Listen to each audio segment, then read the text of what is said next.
कि 7 मार्च 2025 यानी शुक्रवार को पड़ रही है फाल्गुन महीने की अष्टमी तिथि। और दोस्तों, ये वो तिथि है जो फाल्गुन महीने में पड़ने वाली सबसे बड़ी तिथि है, क्योंकि यह शुक्रवार के दिन पड़ रही है और इसका बहुत ही बड़ा और विशेष महत्व होता है।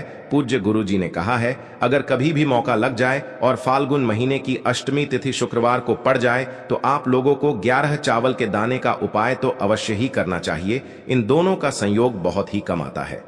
और दोस्तों, पूज्य गुरु जी ने अपनी शिव महापुराण की कथा में बताया है, इस दिन आपको 11 चावल दाने वाला उपाय तो अवश्य ही करना चाहिए, क्योंकि ऐसा दिन पूरे साल में सिर्फ एक ही बार आता है। और दोस्तों, आप सभी लोग जानते हो कि शुक्रवार अष्टमी का अगर सबसे बड़ा कोई उपाय है तो वो 11 चावल के दाने वाला उपाय है। तो दोस्तों, इस अष्टमी के दिन आप लोगों को इस 11 चावल दाने वाले उपाय को जरूर करना है। बहुत सारे लोग होंगे जिन लोगों ने इस उपाय को न किया हो, मतलब पूरा साल निकल गया और उन्होंने किसी भी दिन इस 11 चावल दाने वाले उपाय को न किया हो। पर दोस्तों, आपके पास एक आखिरी मौका बचा हुआ है जो कि 7 मार्च के दिन है। तो इस दिन आप लोगों को इस वाले उपाय को जरूर कर लेना है। भले ही आपने पूरे साल भर इस उपाय को ना किया हो, पर अगर आपने इस फाल्गुन महीने की अष्टमी के दिन अगर इस वाले उपाय को कर लिया तो आपको इस उपाय को करने का वो फल मिलेगा जिसकी आपने कभी कल्पना भी नहीं करी होगी। इसीलिए आप लोग इस वाले उपाय को एक बार जरूर कर लेना, ताकि आप लोगों के हाथ से यह मौका ना जा सके और आपको इस उपाय को करने का फल मिल सके। दोस्तों, यह उपाय पंडित जी ने अपनी अभी की ही शिव महापुराण की कथा में बताया है। जिस उपाय को आज हम आपको बहुत अच्छे से समझाने वाले हैं। इस वीडियो को देखने के बाद इस उपाय को समझने के लिए आपको कोई और वीडियो को देखने की जरूरत नहीं पड़ेगी। तो चलिए दोस्तों, उपाय को शुरू करते हैं।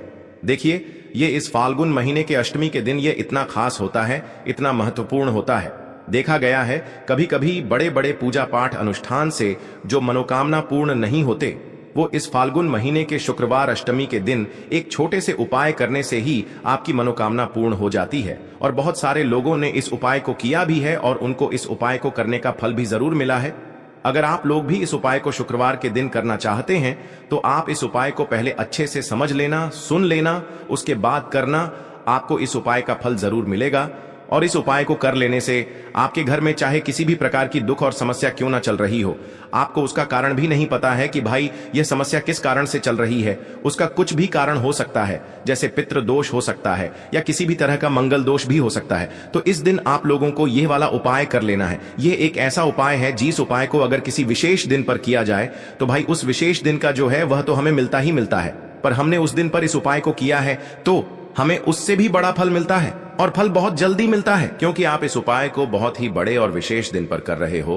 तो चलिए अब उपाय के बारे में बात करते हैं, लेकिन उससे पहले आप लोगों को यह जानना आवश्यक है कि आखिर यह उपाय किस समय करना है, किसको करना है और कैसे करना है। तो चलिए हम आगे आपको वीडियो में एक एक करके बता देते हैं। लेकिन उससे पहले अगर आप लोग हमारे चैनल पर नए हैं तो हमारे चैनल को सब्सक्राइब कर लेना और इस वीडियो को लाइक करके कमेंट बॉक्स में श्री शिवाय नमस्तुभ्यम ओम नमः शिवाय जरूर टाइप कर देना। और अपने फायदे के लिए, गरीबी दूर करने के लिए इस वीडियो को पूरा देखकर जाना, तभी आपको लाभ की प्राप्ति होगी। यदि आज आपने वीडियो को बीच बीच में से देखा, काट काट कर देखा, तो आपको जीवन में कभी सफलता हासिल भी नहीं होगी।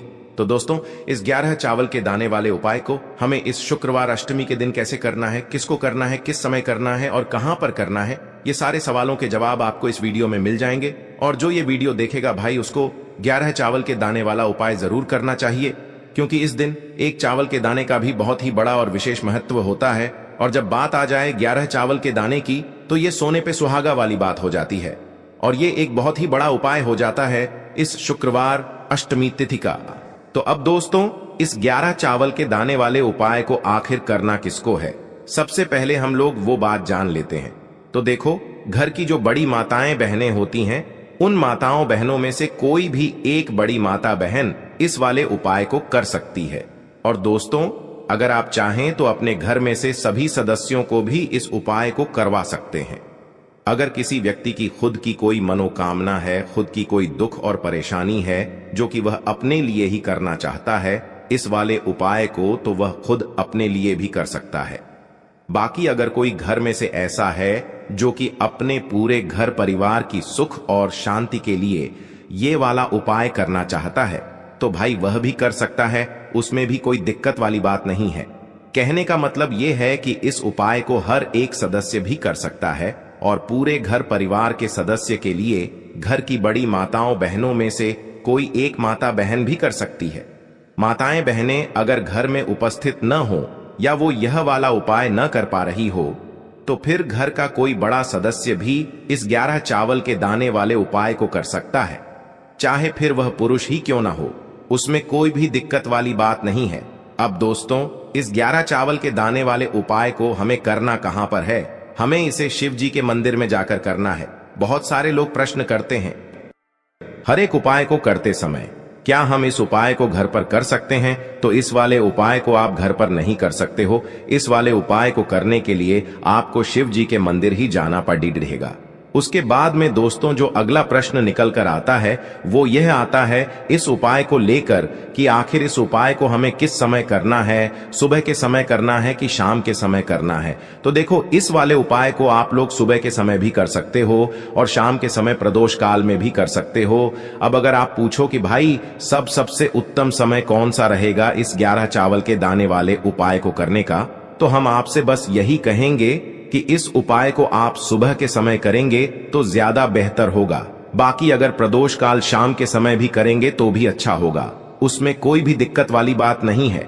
तो अब दोस्तों जो अगली सबसे बड़ी और महत्वपूर्ण बात आती है वो यह आती है कि सुबह अगर हम उपाय को करेंगे तो हमें कितने बजे से लेकर कितने बजे तक के बीच में करना है, और शाम के समय प्रदोष काल में करेंगे तो हमें कितने बजे से लेकर कितने बजे के बीच में करना है। तो देखो, सुबह जितनी जल्दी हो सके आप उपाय को करने की कोशिश करना। बाकी अगर किसी कारणवश लेट भी हो जाओ, थोड़ी देर भी हो जाए, तो 10 या 11 बजे तक भी आप उपाय कर लेना, पर 12 बजे से ज्यादा देरी न हो, ठीक है? इस बात का ध्यान रखना। उसके बाद में दोस्तों अगर शाम के समय प्रदोष काल की बात करें, प्रदोष काल का जो समय होता है वो शाम के 6 बजे से शुरू हो जाता है। मतलब शाम के 6 बजे से लेकर 7 बजे के बीच का जो समय होता है ये समय प्रदोष काल का समय होता है। पर अभी जो मौसम चल रहा है इस मौसम में जो है शाम बहुत देरी से होती है, तो आप इस उपाय को 7 या 8 बजे के बीच में भी कर सकते हो। मतलब शाम के 6 बजे से रात 8 बजे के बीच में आप कभी भी इस वाले उपाय को कर सकते हो, उसमें कोई भी दिक्कत वाली बात नहीं है। अब दोस्तों यहां पर इस उपाय को लेकर एक और सबसे बड़ी बात यह निकल कर आती है कि इस 11 चावल के दानों को हमें लेना कहां से होता है, और हमें इस उपाय को करने के साथ में क्या और कुछ भी सामग्री ऐसी होती है जो शिव जी के मंदिर लेकर जानी पड़ती है। तो देखो यहां पर हम आपको बता दें, सबसे पहले आप लोग ये जान लो कि यह जो 11 चावल के दाने वाला उपाय है, सिर्फ और सिर्फ आप उपाय की सामग्री लेकर कभी भी शिव जी के मंदिर मत जाना, क्योंकि हमें भगवान के सामने यह नहीं दर्शाना है कि अगर हम भगवान शिव जी के मंदिर आए हैं तो अपने फायदे के लिए आए हैं। तो इसलिए जो भी पूजन सामग्री है उपाय सामग्री है। 11 चावल के दाने, इसके साथ में आपको पूजन सामग्री भी जरूर लेकर जाना है। देखो, अगर सुबह के समय उपाय कर रहे हो तो सीधी सी बात है, 1 लोटा जल तो आप लेकर जाओगे ही जाओगे। वही 1 लोटा जल अगर मिट्टी का जल हो तो बहुत अच्छा रहेगा। मिट्टी का जल कैसे बनाया जाता है इसके लिए हमने पहले से बहुत सारी वीडियोस बना दी है। आपके पास इस दिन एक आखिरी मौका रहेगा मिट्टी का जल शिव जी पर चढ़ाने का और उपाय को करने का। बहुत बड़ा आपको इस दिन फल मिलेगा। तो इसलिए इस दिन हो सके तो भाई मिट्टी का जल चढ़ाना, तो अपने साथ में कम से कम 1 लोटा जल तो आपको लेकर जाना ही जाना है। अगर मिट्टी का जल नहीं है तो घर का जल भी आप इस्तेमाल कर सकते हो। इसके अलावा जो भी पूजन सामग्री है, देखो 11 चावल के दाने ये अलग आपके रहेंगे और जो आपकी पूजन सामग्री रहेगी वो अलग रहेगी। पूजन सामग्री में आप जो भी चीज लेकर जाना चाहे वो लेकर जा सकते हैं, उसमें कोई भी दिक्कत वाली बात नहीं है। वहीं अगर हम बात करें शाम के समय की, तो शाम के समय शिव जी पर जल नहीं चढ़ता है। इसीलिए शाम के समय आप लोग एक दीपक तैयार कर लें जो कि गोल बत्ती का आटे का शुद्ध देसी गाय का घी का होगा, है ना? इस बात का आप लोगों को ध्यान रखना है। और इस दीपक को आपको घर से जलाकर नहीं लेकर जाना है, भगवान शिव जी के मंदिर में जाकर ही जलाना है। इस बात का भी आप लोगों को ध्यान रखना है। अब दोस्तों यहां पर हमें इस बात को समझना है कि यह 11 चावल के दाने हमें लेना कहां से है। क्या हमें दुकान से लेकर आना है, या हमें अपने घर से लेना है, या कहां से लेकर आना है, और कौन से चावल लेना है?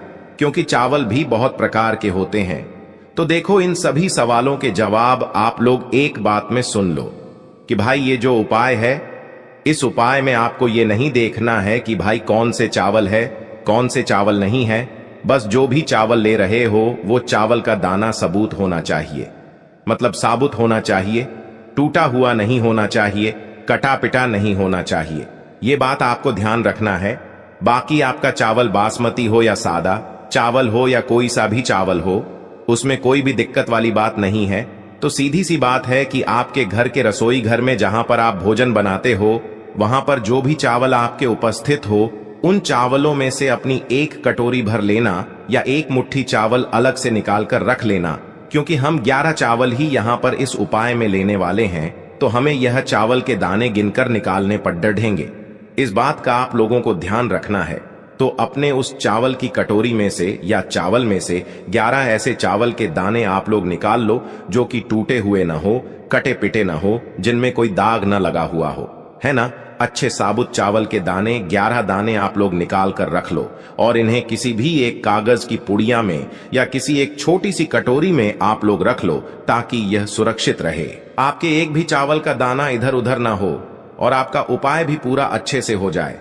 तो भाई जैसे ही आपका उपाय की जो सामग्री है, 11 चावल के दाने ये तैयार हो जाते हैं, उसके बाद मैं आपको जो भी अपनी पूजन सामग्री है, सुबह के समय कर रहे हो तो 1 लोटा जल या पूजन सामग्री जो लेकर जाना चाहो उसकी भी तैयारी कर लेना।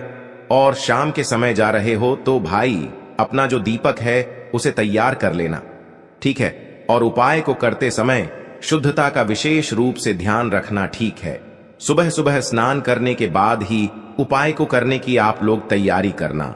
उसके बाद अगर शाम के समय की बात करें तो शाम के समय आपको स्नान करने की जरूरत नहीं है, पर शुद्धता का ध्यान रखना है। आपको स्नान तो नहीं करेंगे, आप हाथ मुंह धोकर भी इस वाले उपाय को शाम के समय प्रदोष काल में कर सकते हैं। इसमें कोई दिक्कत वाली बात नहीं है। तो आप अपने उपाय की पूरी सामग्री तैयार करके आपके पास ही में जो आपका शिव मंदिर हो वहां पर पहुंच जाइए। सबसे पहले शिव मंदिर में जाकर आप लोगों को उपाय नहीं करना है, पहले भगवान के दर्शन करना है, भगवान से आशीर्वाद प्राप्त करना है, फिर शिव जी की शिवलिंग के पास में आना है।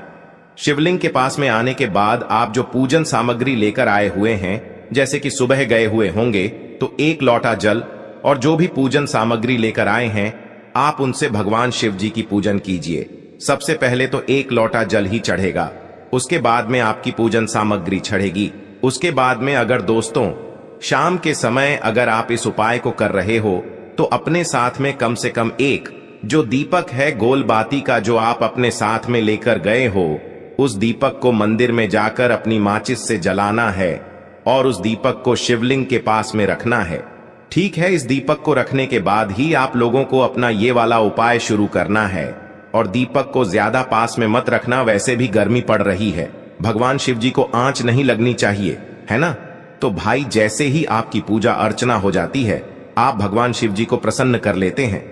उसके बाद में शिवलिंग के पास ही में आप कहीं पर बैठ जाइए, सामने या आसपास जिस जगह पर आपको बैठना हो वहां पर बैठ जाइए और अपने वह 11 चावल के दाने अपने सामने निकाल कर रख लीजिए, क्योंकि अब यहां पर उपाय को यहां पर करने की आपको तैयारी करना है। और इस तरीके से जब आप उपाय करेंगे, पूजन सामग्री करने के बाद, पूजन अर्चना करने के बाद, तो आपको उपाय का फल बहुत जल्दी और बहुत बढ़ा होकर मिलेगा। तो अपने 11 चावल के दाने अपने सामने निकाल कर रख लेना। और यह जो उपाय है यह आपकी सीधे हाथ की हथेली से होगा, इसलिए इस बात का भी विशेष रूप से ध्यान रखना है। तो सीधे हाथ की हथेली का प्रयोग करके ही आप लोग अपना इस वाले उपाय को करना। अपने सामने जो भी आपकी कागज की पुड्डियां है उसको खोल कर रख लो, या कटोरी है तो भाई उसे अपने सामने रख लो और अपने वह 11 चावल के दाने निकाल लो, ठीक है। उसके बाद में दोस्तों अब आपको क्या करना है कि शिवलिंग आपके सामने होगी, तो आपने वह 11 चावल के दाने एक एक करके आपको शिव जी के शिवलिंग के ऊपर चढ़ाना है। कहां पर चढ़ाना है? शिवलिंग के ऊपर चढ़ाना है और कहीं पर भी नहीं चढ़ाना है। आपको अपने हथेली से तो शिवलिंग के ऊपर चढ़ना है, भले ही फिर वो अपने आप जलाधारी पर गिर जाए या मतलब वहीं पर गिर जाए, उसमें कोई दिक्कत वाली बात नहीं है, पर आप चढ़ाओ शिवलिंग के ऊपर ही। तो आपको क्या करना है, अपना पहला चावल का दाना उठाना है, श्री शिवाय नमस्तुभ्यम बोलना है और शिवलिंग पर चढ़ा देना है। इसी तरीके से दूसरा चावल का दाना उठा है, शिवलिंग पर चढ़ाना है और मंत्र बोल देना है। और फिर तीसरा चावल का दाना उठाना है, श्री शिवाय नमस्तुभ्यम बोलना है और चढ़ा देना है। इसी प्रकार से आपको पूरे 11 चावल के दाने एक एक करके शिव जी के शिवलिंग के ऊपर चढ़ाना है और भगवान से प्रार्थना करते जाना है। मतलब प्रार्थना तो आपको आखिरी में करना है, पर हर एक चावल के दाने को चढ़ाते समय श्री शिवाय नमस्तुभ्यम जरूर बोलना है। उसके बाद ही में यह चावल का दाना शिवलिंग के ऊपर आपको चढ़ाना है। जैसे ही आपके 11 चावल के दाने शिवलिंग के ऊपर चढ़ जाते हैं तो भाई उसके बाद में आपको क्या करना है, भगवान से अपनी मनोकामना बोलना है। मनोकामना भी कब बोलना है, जब आपका 11 चावल का दाना आपके सीधे हाथ की हथेली में हो और आप उसे चढ़ाने के लिए जा रहे हो। श्री शिवाय नमस्तुभ्यम बोलकर उस आखिरी चावल के दाने को शिवलिंग के ऊपर चढ़ा देना और भगवान से फिर अपनी वह मनोकामना बोल देना, जिस मनोकामना के लिए आप लोग अपना यह वाला उपाय कर रहे हो। जिस भी दुख और परेशानी के लिए आप लोग अपना यह वाला उपाय कर रहे हो, उसके बाद में जैसे ही आप अपनी मनोकामना बोल देते हो, आपका यह वाला उपाय पूरा हो जाता है। पर दोस्तों, उपाय को करने के बाद आप लोगों को 2 मिनट भगवान शिव जी के मंत्र का जाप जरूर करना है। और मंत्र का जाप करने के बाद भगवान से एक और बार प्रार्थना करना है अपनी मनोकामना के लिए या अपनी जो भी दुख और परेशानी है उसके लिए। इसके बाद में आप लोग भगवान को देखकर, भगवान से प्रार्थना करके, उनसे आशीर्वाद लेकर वहां से उठ सकते हैं और अपने घर पर जा सकते हैं। बस दोस्तों, यहां पर यह वाला उपाय पूरा हो जाता है। इस तरीके से जो भी व्यक्ति छोटी छोटी चीजों का ध्यान रखते हुए इस 11 चावल के दाने वाले उपाय को करेगा, निश्चित सी बात है उसे उसकी मनोकामना जल्द ही पूर्ण होगी और जो भी दुख और परेशानी है वो भी बहुत ही जल्दी दूर होंगे। और दोस्तों, अगर आपको हमारी ये वीडियो पसंद आई हो तो हमारे इस वीडियो को लाइक और चैनल को सब्सक्राइब जरूर करें। हर हर महादेव, ओम नमः शिवाय। को लेना है एक गोल बाती का दीपक। आप चाहें तो मिट्टी का ले सकते हैं या फिर घर से शुद्ध आटा मढ़कर उसका दीपक आप तैयार कर सकते हैं। इसके बाद आपको लेना है शुद्ध गाय का घी। अगर वो नहीं है तो कोई भी देसी घी इस्तेमाल कर सकते हैं, जिससे आपको दीपक प्रज्वलित करना है। देखो, अब ये सब सामग्री लेकर आपको जाना है प्रदोष काल में आपके घर पर तुलसी जी के घेरे के पास में। देखो, ये उपाय तो आपको अवश्य करना है। देखो, वहां पहुंचकर सबसे पहले वो दीपक आपको प्रज्वलित कर देना है और ओम नमो भगवते वासुदेवाय नमः का 11 बार जाप करना है। उसके बाद आपको अपने सीधे हाथ में थोड़ी हल्दी लेकर उस दीपक में अपना नाम और गोत्र बोलते हुए डाल देना है। उसके बाद माता लक्ष्मी से आपको प्रार्थना करना है कि हे महालक्ष्मी, हमारी सभी दुख तकलीफों को दूर करो। हे महादेव, हमारे सब दुख कष्टों को खत्म करो। इस भावना से आपको ये उपाय